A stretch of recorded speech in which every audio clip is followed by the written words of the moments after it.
Olá!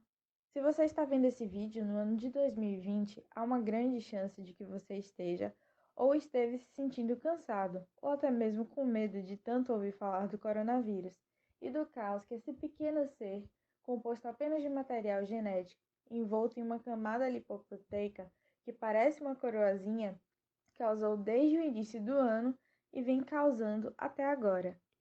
As doenças de origem animal, ou em outras palavras, as zoonoses, são estimadas em mais de 50% das doenças que acometem a nós, os humanos. Mas você já parou e pensou como é que essa e outras doenças surgiram? E o que pode ter contribuído para o surgimento do Covid e de outras doenças semelhantes? Durante o período da história, diversas zoonoses foram surgindo e se tornando um grande problema. A peste bubônica, conhecida carinhosamente como peste negra, por conta das suas manchas negras características na pele dos contaminados, foi uma delas. Causada pela picada de pulgas infectadas pela bactéria Yersinia pestis, a peste bubônica teve início na Ásia Central e foi rapidamente se espalhando por toda a Europa, onde dizimou cerca de um terço da população. Outra grande epidemia zoonótica que ainda nos afeta é o vírus Ebola. Esse vírus letal se originou em uma aldeia na República Democrática do Congo, mais especificamente próximo ao rio Ebola, por isso seu nome. E apesar de não estar tanto em evidência nesse momento, ele ainda mantém surtos, em sua grande maioria, nas regiões mais pobres da África. A origem do coronavírus ainda não é descrita com certeza absoluta, porém, o que se sabe é que os primeiros casos foram relatados aproximadamente na metade do mês de dezembro de 2019, sendo associado às pessoas que tiveram contato com o mercado de carne de animais, no qual havia uma grande circulação de pessoas neste local, com venda de animais vivos ou somente as suas carcaças, sendo tanto domésticos como até animais silvestres. Dentre esses animais silvestres, alguns foram relatados posteriormente, no meio da pandemia, sendo o ponto de origem desse vírus zoonótico que nos atingiu. Há hipóteses que indicam que os morcegos, animais que apresentam outros coronavírus, possam ter sido os primeiros hospedeiros, assim como um outro mamífero, o pangolim, que foi descrito carregando um coronavírus semelhante ao SARS-CoV-2 e que poderia ter sido o hospedeiro intermediário, não excluindo a possibilidade de outros animais terem participado desta transmissão.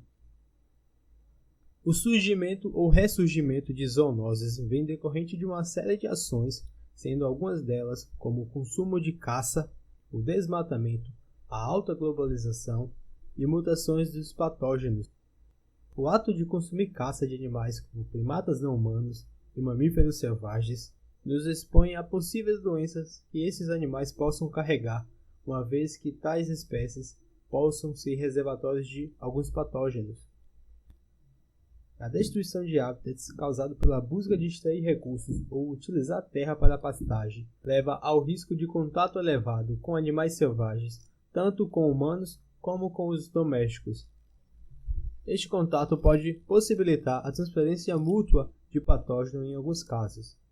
Atrelado aos animais de pasto, se tem uma alta demanda pela proteína bovina, o que pode agravar ainda mais a condição mencionada. Um outro fator é a intensa globalização que vivemos hoje. Pessoas, animais e produtos podem ser transportados de uma ponta a outra do mundo em algumas horas, e essa rapidez pode favorecer muito a transmissão de algumas doenças e seus vetores para locais que nem existem. E por fim, as adaptações que os parasitas podem adquirir, seja por seleção natural e ou por mutações, nas quais podem influenciar na sua colonização de novos hospedeiros e na sua dispersão. Antever um surto ou que ocorra uma pandemia é muito complexo, e na busca de minimizar o surgimento ou reemergência de zoonoses, estratégias compostas de uma forte e contínua vigilância epidemiológica e no controle sanitário, seja em patógenos sobre hospedeiros selvagens ou sobre animais domésticos, é necessário. Somado a isso, a disseminação de informações quanto a hábitos e comportamentos já mencionados, como o consumo de caça, que são prejudiciais nesse sentido, como também o combate a notícias falsas sobre o contexto do Covid-19, quanto para outras doenças e inverdades sobre vacinas, vai ser essencial para reduzir assim os riscos